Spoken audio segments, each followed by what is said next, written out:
So I know a lot of people have been talking about Caitlyn Jenner came out as trans. She was on the cover of, I think it was Vanity Fair, and the cover said, "Call me Caitlyn." And it was a really big event in terms of transgender visibility, and that has gotten a lot of people talking. Now, I was just scrolling through my news feed and I came across a poem, and I immediately stopped because the person who posted it was a cisgender person, or someone whose gender assigned to them at birth matches their gender identity. And this person was cis, and the first line of their poem called Caitlyn by the incorrect name, and throughout the poem there was a lot of misgendering, and I was just like, whoa. I thought that was extremely problematic, just because the issue of Vanity Fair that Caitlyn was on, it literally says, "Call me Caitlyn." So to see someone so blatantly and repeatedly call her by the wrong name was infuriating, to be honest. The message of the poem was asking, why did Caitlyn feel that she needed to talk about being trans? And it was actually, I was just like, you don't get to question trans people and how they talk about themselves. And everyone's like, well, yeah, why is she talking about it? Why does she have to exploit herself? And comments along those lines. And I commented saying, I couldn't finish reading this poem because you're using the wrong name, you're using the wrong pronouns. And immediately I started getting attacked by other commenters who were using all sorts of transphobic logic, continuing to misgender her, continuing to use the wrong name, claiming that God had determined that she wasn't a she. The poet finally chimed in with, well, I didn't mean to offend anyone. If you're offended, you should just unfriend me. Myself and several of my comrades continued to point out the fact that the language used in this poem was transphobic. And we kept at it for a long time. Every time the poet would come in and try to defend his poetry and then misgender Caitlyn or something like that, we would be like, you're doing it again, that's transphobic language. And then eventually we all got unfriended by this poet. That was really frustrating because I pointed out very quickly, I was like, I'm a trans person. The language used here is exactly the kind of stuff that hurts people like me all over the world. The fact that this poet immediately went into defense mode and shut off my access to the commentary on that poem was extremely messed up, because I identified as part of the oppressed demographic within that conversation, and he was unwilling to listen to what I had to say. I was really mad. I was like, I'm trans and you're silencing me when it comes to trans issues. And so I actually messaged this poet and I sent him a link to a poem I had written 2 years ago. It was actually a group piece that I did. I'll actually link to it in the info below, talking about transness and gender identity. And I sent this poet a link to my poem and said, if you're not transphobic, I dare you to write a response to this.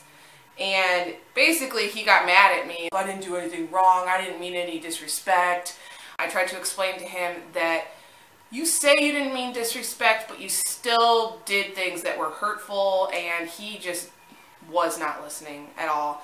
And it basically got to a point where he's like, well, instead of talking on the internet, here's my phone number, let's talk on the phone, and then you can curse me out in person. So I didn't call him. And then the next day he sent me a Facebook invite to this event, which was this like radio show where people could call in and talk about the poem that this guy had written.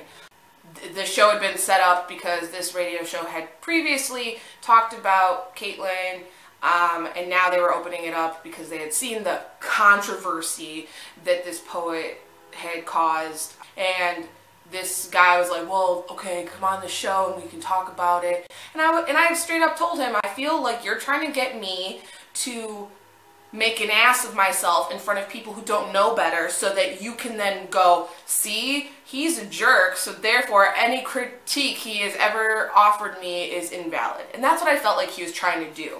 And when I said that to him, he started insulting me personally.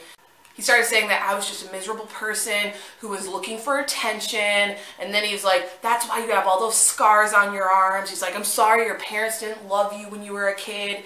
Stop taking it out on me. And at that point, I took some screenshots of that, and I posted it online, along with the fact that he was claiming, well, I have trans friends and they weren't offended. Other trans people weren't offended.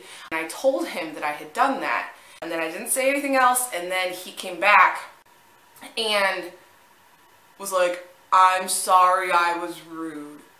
And I was like, you know what, I don't believe that that's a legitimate apology, because he didn't express why he knew what he had done was wrong. It very much sounded like, I'm sorry that you're posting screenshots of my bad behavior on the internet. And I just told him, I was like, I don't accept that apology because I don't think that you have actually learned from your mistakes. After that, he's like, well, I don't care about your opinion. I don't care if you and your friends don't like me. And then he blocked me. So I think all of that is something I just wanted to get off my chest. I have a very, very high tolerance level for bullshit. As someone who does a lot of political work, I often deal with people who are ignorant and people who are bigoted. That's a very common thing for me to experience in my life, but for some reason this just was really harmful to me. I think it's really important that we talk about how to have conversations with oppressed people. This whole situation that I've had to deal with indicated to me that this poet did not have any interest in actually learning about trans issues. He felt that he was correct. He felt he had nothing to learn from trans people, so he silenced me, he spoke over me, he insulted me, and he also was just straight up disrespectful to trans people by refusing to use correct names and pronouns. I think the biggest lesson that someone watching this vlog will hopefully take away is that if you are not a member of an oppressed group and you are taking part in a conversation about that oppression, it is very, very important for you to learn how and when to step back and shut up, basically. If you don't want to be an oppressor, the biggest thing you can learn to do is listen to the voices of oppressed people.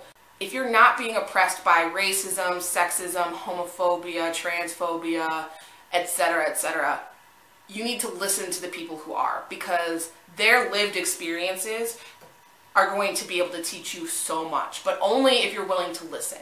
I think another thing that was really important was that the fact that me being angry about this poet's writing was used as a way to silence me. I was told that my anger is the reason why I was no longer being allowed to comment on the poem. I was told that my anger made me hard to take seriously and all sorts of things. Is it nice to have to deal with angry people? No. It can feel very much like a personal attack when someone is angry about something.